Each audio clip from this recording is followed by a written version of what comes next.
تو میں آج بھی عمران خان پر ہونے والی سختیوں کی مذمت کروں گا۔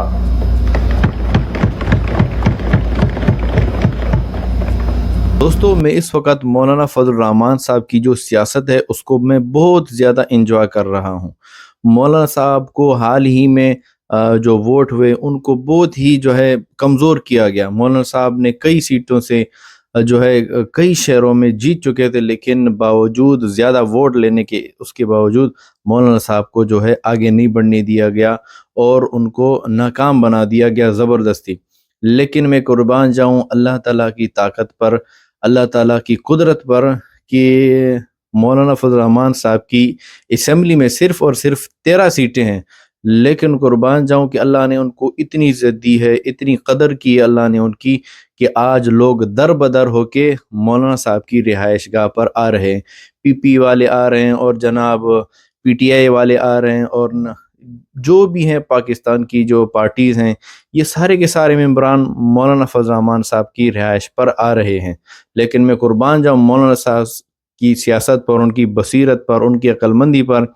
مولانا صاحب نے یہ نہیں کہا کہ آپ نے مجھے ماضی میں یہ کہا وہ کہا، مولانا صاحب نے کچھ نہیں کہا، سب کو جناب خوش آمدید کہہ رہے ہیں اور ان کو سب کچھ کھلا رہے ہیں، ان کو سب کچھ پلا رہے ہیں، فروٹ کھلا رہے ہیں اور جناب چائے پلا رہے ہیں اور کھانا کھلا رہے ہیں۔ آپ اندازہ کریں کتنا مولانا صاحب کے گھر کے اندر خرچے ہوں گے۔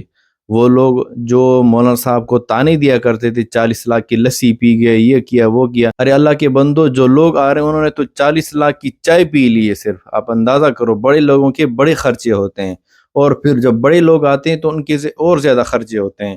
آپ اسحاق ڈار صاحب کی تصویر دیکھ رہے ہیں، مولانا صاحب کے خرچے اتنے بڑھ گئے کہ اسحاق ڈار صاحب کو اب صرف کیلا پیش کیا جا رہا ہے کہ لو جی جناب ہمارے پاس تو اتنا پیسہ ہے نہیں۔ ایک ایم این اے یا ایم پی اے کی تنخواہ کتنی ہوتی ہے؟ 1 لاکھ، 1.5 لاکھ، 2 لاکھ، 2 لاکھ جس کی تنخواہ ہو وہ تو اتنا خرچہ برداشت نہیں کر سکتا۔ آپ صلی اللہ علیہ وسلم ایک دعا مانگا کرتے تھے، اللہم بارک لی فی رزقی، اے اللہ میرے رزق میں برکت عطا فرما۔ آپ صلی اللہ علیہ وسلم نے زیادہ مال نہیں مانگا لیکن صرف برکت مانگی ہے۔ تو میرے بھائی اگر آپ کو برکت سمجھ میں نہیں آ رہی نا تو یہ مولانا صاحب کی آپ زندگی کو دیکھ لیں، اس کو کہتے ہیں برکت۔ مولانا صاحب کی کوئی جناب قوت نہیں، کوئی سیٹیں نہیں ہیں، لیکن برکت کس کو کہتے ہیں؟ برکت اس کو کہتے ہیں کہ جس کی 13 سیٹیں ہوں، پورا پاکستان سارے پارٹیز والے مولانا صاحب کے گھر پر آ رہے ہیں اور مشورے کر رہے ہیں، آپ ہمیں حکم دیں ہم کیا کریں، پاکستان ہم سے نہیں چل رہا، ہم پاکستان کو کیسے چلائیں آگے۔ مولانا صاحب کا ابھی میں نے ایک خطاب سنا اسمبلی کے اندر، اور انہوں نے عمران خان صاحب پر ہونے والے مظالم کا بھرپور اس کی مذمت کی۔ مولانا صاحب نے فرمایا کہ ماضی میں زرداری صاحب پر بھی مظالم ہوئے، ان کو جیل میں رکھا گیا، نواز شریف پر بھی مظالم ہوئے، ان کو جیل میں رکھا گیا، نواز شریف اور شہباز شریف یہ سارے کے سارے جیل میں رہے۔ ہم اس وقت ماضی میں اس وقت بھی ہم ان مظالم کے خلاف تھے اور ان کی مذمت کرتے تھے۔ اور مولانا صاحب نے عمران خان کے بارے میں کیا کہا، یہ ویڈیو آپ دیکھ لیں۔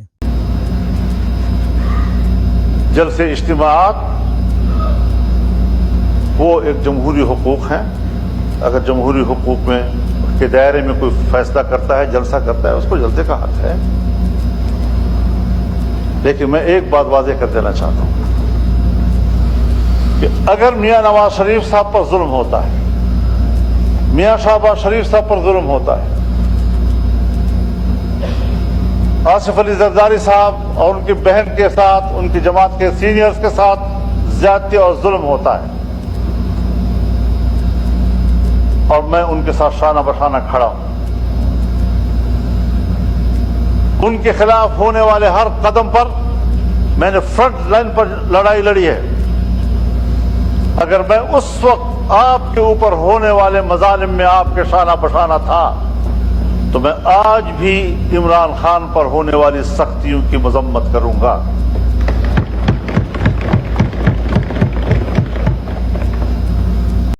جی جناب، تو مولانا صاحب نے جو عمران خان کے بارے میں بیان دیا وہ آپ نے سن لیا کہ عمران خان اس وقت جیل کے اندر ہے، ان پر جو مظالم ہو رہے ہیں ان مظالم کی ہم بھرپور جو ہیں مذمت کرتے ہیں۔ دیکھیں جس نے ڈیزل کا جناب تانا دیا ہو، 40 لاکھ لسی پی گئے، یہ کیا وہ کیا، لیکن سلام پیش کرتا ہوں میں مولانا صاحب کی سیاست پر کہ جس نے تانے دیے وہ تانے بھلا دیے انہوں نے۔